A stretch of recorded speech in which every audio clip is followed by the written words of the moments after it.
حضرت حوا کی پیدائش کس طرح ہوئی؟ قرآن مجید میں اس کے بارے میں صرف اتنا ہی ذکر ہے، اور اس نفس سے اس جوڑے کو پیدا کیا۔ النساء۔ یہ قرآنی نظم حوا کی پیدائش کی تفصیل نہیں بتاتی، اس لیے دونوں باتیں ہو سکتی ہیں۔ ایک یہ ہے کہ حوا حضرت آدم علیہ السلام کی پسلی سے پیدا ہوئی ہے، جیسا کہ مشہور ہے اور بائبل میں بھی اسی طرح ذکر کیا گیا ہے۔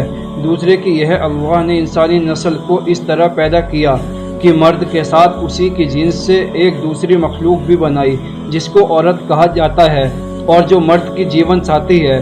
جہاں تک پہلی بات کا تعلق ہے تو بخاری و مسلم کی روایتوں میں بھی ضرور آتا ہے کہ عورت پسلی سے پیدا ہوئی ہے۔ اس کا مطلب مشہور تحقیق کرنے والے اور پارخی علامہ قرطبی رحمۃ اللہ علیہ نے یہ بیان کیا ہے کہ اصل میں عورت کی پیدائش کو پسلی سے تشبیہ اپما دی گئی ہے، یعنی اس کا حال پسلی کی ہی طرح ہے۔ اگر اس کی ٹیڑھ کو سیدھا کرنا چاہو گے تو وہ ٹوٹ جائے گی، تو جس طرح پسلی کے ترچھے پن کے باوجود اس سے کام لیا جاتا ہے اور اس کی ٹیڑھ کو دور کرنے کی کوشش نہیں کی جاتی، اسی طرح عورتوں کے ساتھ نرمی اور ملائمت کا معاملہ کرنا چاہیے، ورنہ سختی کے برتاؤ سے خوشگواری کی جگہ تعلق کے بکھرنے ٹوٹنے کی شکل پیدا ہوگی۔